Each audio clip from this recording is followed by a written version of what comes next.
has been a part of the technology ecosystem.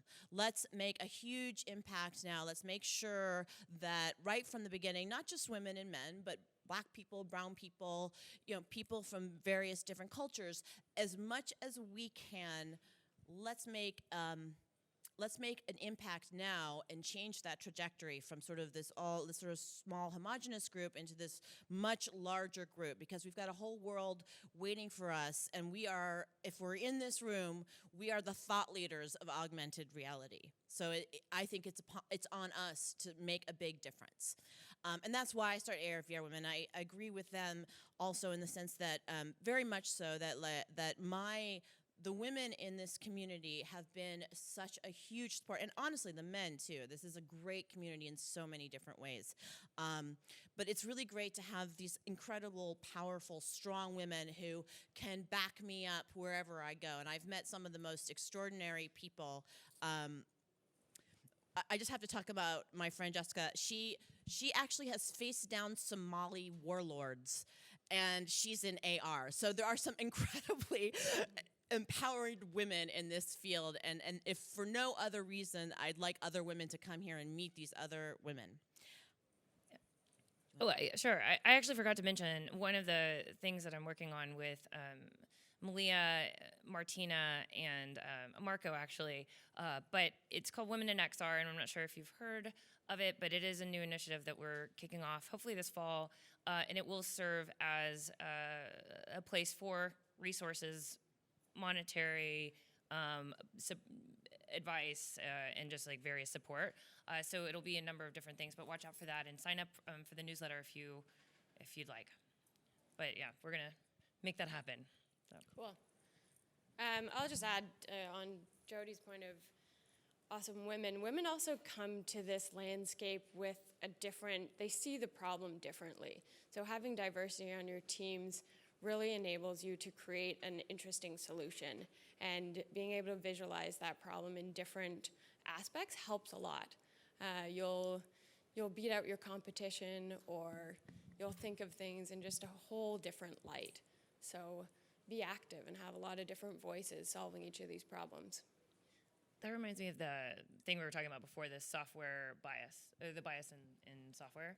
And I think that is part of the risk of not having enough women's voices in creating product because of the bias. And I just think of even the bias that most of the voice assistants are default women's voices, and even women's names in certain instances. And now but that's the default. They do have other options, but why is it the default? Why is it that something that takes the commands, if you will, of someone and is at their beck and call is a default woman? And so I think just that as an example is what we have at risk if we don't have enough women's voices in this. Okay, so I'm going to jump to another question that was a little ahead, taking from what you guys are talking about, and so it's a social good, right, to have us all involved in this, but I think also a really important point to make is it's not just a social good; it is a financial. I just think that you are missing the boat if you don't have a diverse team, because the consumers are diverse. In fact, on one of our primary values, and we think our competitive advantage for New Reality Arts, is the fact that I have such a large network of diverse VR and AR creators that when I'm going out to marketing executives and saying, I can talk to your people. I know your people because 60% of your market is women, and my creators are also a lot of women. They will more quickly be able to decide what your consumers are going to want. They will more quickly be able to come up with experience that will resonate with your consumers.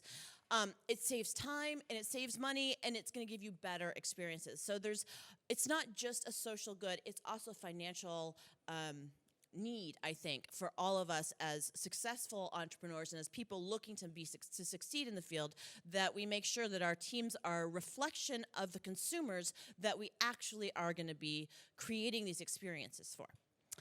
On to you, Abby. I would just second that. I mean, I think that that's really important. And I also believe, obviously, that not all women are the same and not all men are the same. And so to think that women can all speak to other women. I think that's tricky, but it's true. There's something that has defined us because society has treated women a certain way and treated men a certain way, that we do have like some solidarity there that we understand, some consistency. And so I do think that that's the important thing to tap into. But yeah, you said it. I mean, so yeah. I'll just add one thing. If you look at future generations, like the younger generations, it seems boys were more attracted to technology when I grew up, but I look at my nieces and my friends who have kids, and they're using technology just as much as their brothers or the sisters. So the future generations, women and men, will be both on VR and AR headsets just as much. So having women creating those stories for those headsets and those games or whatever environment it is will